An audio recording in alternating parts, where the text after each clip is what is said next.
Is-Servizz Pubbliku Malti wettaq 81% tar-rakkomandazzjonijiet mill-qwa tal-Awditur Ġenerali. F'konferenza tal-aħbarijiet li fiha ġie ppreżentat ir-rapport ta' azzjoni li s-Servizz Pubbliku ħa brabta ma' dawn ir-rakkomandazzjonijiet, intqal kif minn 172 rakkomandazzjoni li għamel l-Awditur Ġenerali intlaqgħu 168. Is-Segretarju Permanenti Ewlieni Mario Cutajar spjega wkoll li ċ-ċifri tar-rapport stess u dawk ta' awditjar interni li jagħmel is-Servizz Pubbliku biex jiżgura li l-implementazzjoni verament daħlet fis-seħħ qed jaqblu. Rata ta' implementazzjoni tas servizz pubbliku ta' rakkomandazzjonijiet mis-sena l-oħra għal din is-sena telat bi 3 punti perċentwali wkoll.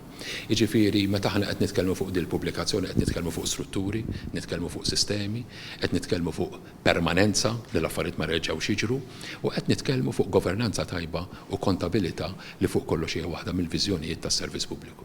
Dan kollu għal il-kap taċ-ċivil huwa kontrast qawwi ma' dak li kien isir bir-rakkomandazzjonijiet sa qabel l-2013.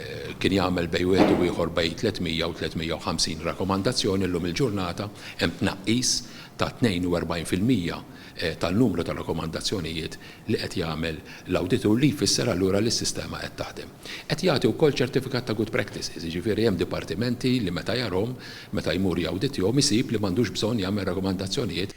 U għatem jispjega li fuq kollox dan l-eżerċizzju huwa rifless fl-istrutturi li twaqfu biex jiggarantixxu il-permanenza. Kien hemm żmien qabel l-2013 meta il-rakkomandazzjonijiet tal-NAO għajla kienu jingħataw importanza. Jekk jagħmel 300 rakkomandazzjoni niddubda kienu isiru 2 minnhom jew waħda minnhom.